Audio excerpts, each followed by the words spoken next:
Abdurrahman was which Abdurrahman you want. It was on the left. Keep asking to seek knowledge. Without asking, get no knowledge. To be ignorant. There's two Abdurrahman that I know. One of them is Abdurrahman ibn Auf. The other one is Abdurrahman al-Dakhil from Bani Umayyah, from the Umayyad. Abdurrahman ibn Auf was one of the 10 people that would be granted heaven by Allah, as the Prophet ﷺ said. And he was the caretaker of all Ummahat al-Mu'mineen. And was the one who never gave a penny, Allah gave him two.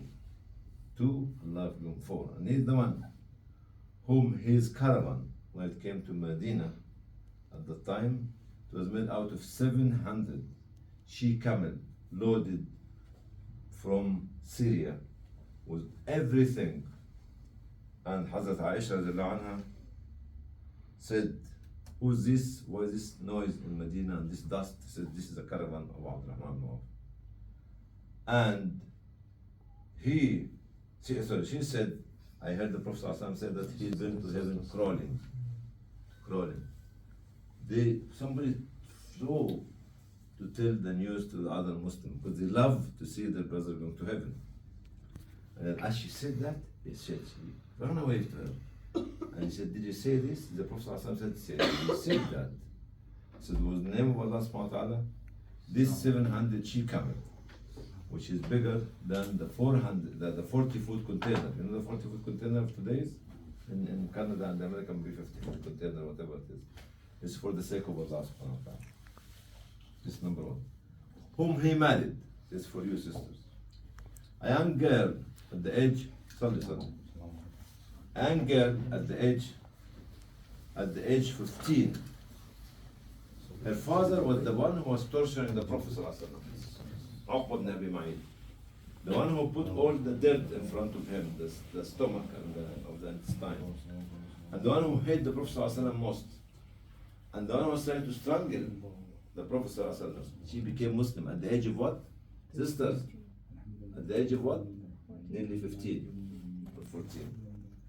She kept her Islam secret to herself because of the fear of the punishment of her father and her brothers. When the Prophet ﷺ immigrated, she wanted to travel with him to immigrate to Medina, but she couldn't. She kept Islam. And then her father was killed at the battlefield of Badr. She presented that she was very upset. That's why she refused all the offer of marriages. She was very beautiful, very wise, very young, and very rich at the same time. They came to her many times. But what her aim as a young girl, at 16 or 17 at that time, to go to be with the Prophet. And when the treaty of Hudaybiyah came, that means that the one who became Muslim sent him back to Medina, sorry, to Mecca. She was so upset and she said, enough is enough. Enough is enough. Enough is enough. I'm going to emigrate to Medina. You know what she did, brother? What she did? She took the journey, 500 kilometers alone, to be with the Muslims. She was not afraid. No, I don't know how, but actually, she was alone in the middle of the desert, till she arrived there. When she arrived there, everybody was happy, but the Prophet ﷺ was in this mood of what shall I do with her? I have a treaty. He has to honor the treaty with the kafir and send her back. Everybody was saying, no, don't send her back. Okay? And after a few days, Allah revealed Surah Al-Mumtahana, which is the woman who had the test of being patient, the test of being persevered, the test of being, what do you call it? Very strong worshipper, secretive worshipper for Allah subhanahu wa ta'ala. Allah in this surah, He prevented the Muslims to send the female Muslims back to the kafir, and this was the day of joy. You know who was her husband? It was you, Abdulrahman ibn Auf. The word for Allah to her, she married the wealthiest individual in Medina, And one of the 10 people that the Prophet ﷺ said that will be granted heaven. This is the first Abdurrahman. The second Abdurrahman was a young man from the Umayyad. And the Abbasi came and took over. And they want to kill all the Umayyad. He ran away, did not listen to them because don't cross the river. We're not going to kill you. We're not going. He said, no way. He ran.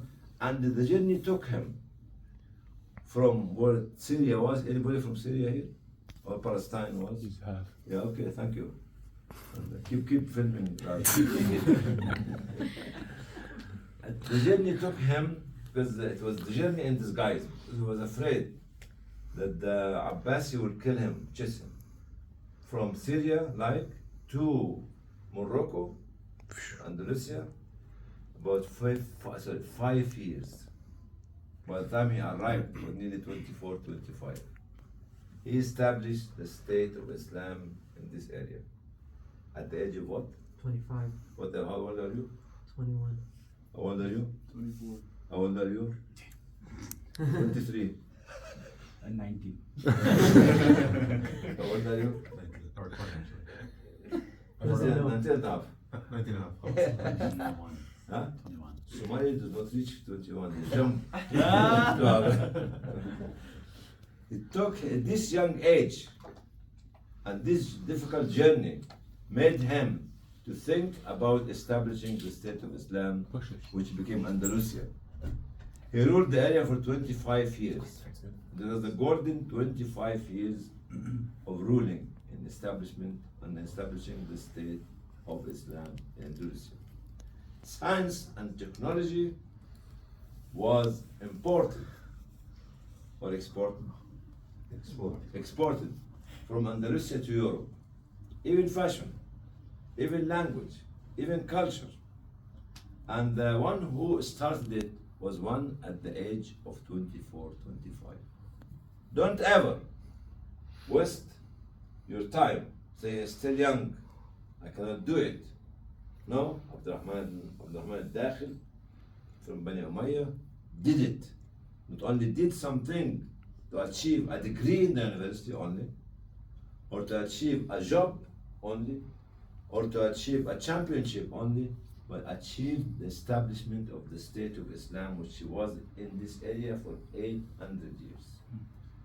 A vision of a young man has to be connected into the belief of such young man. Second message is this young girl was at the age of 15, less or more, praised Islam and was worshipping Allah subhanahu wa ta'ala for 5-6 years till she met the Prophet when she immigrated to Medina. Don't be a young girl as a chicken.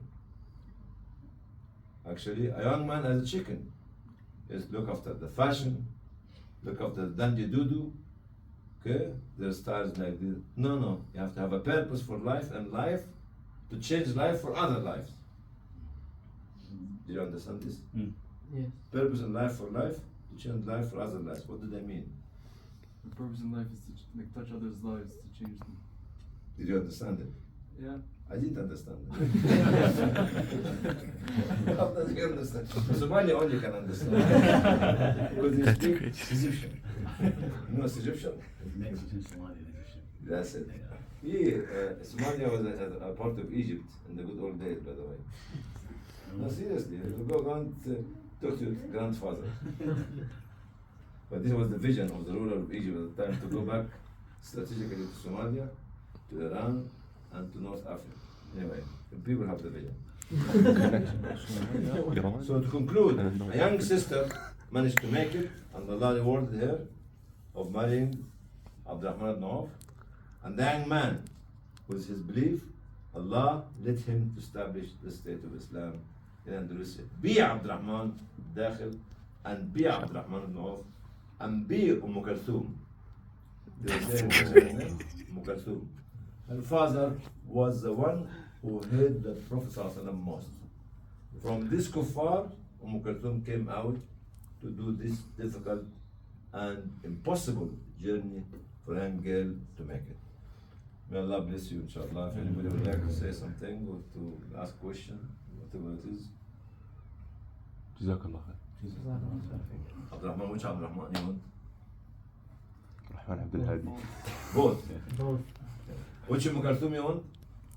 The one. The singer.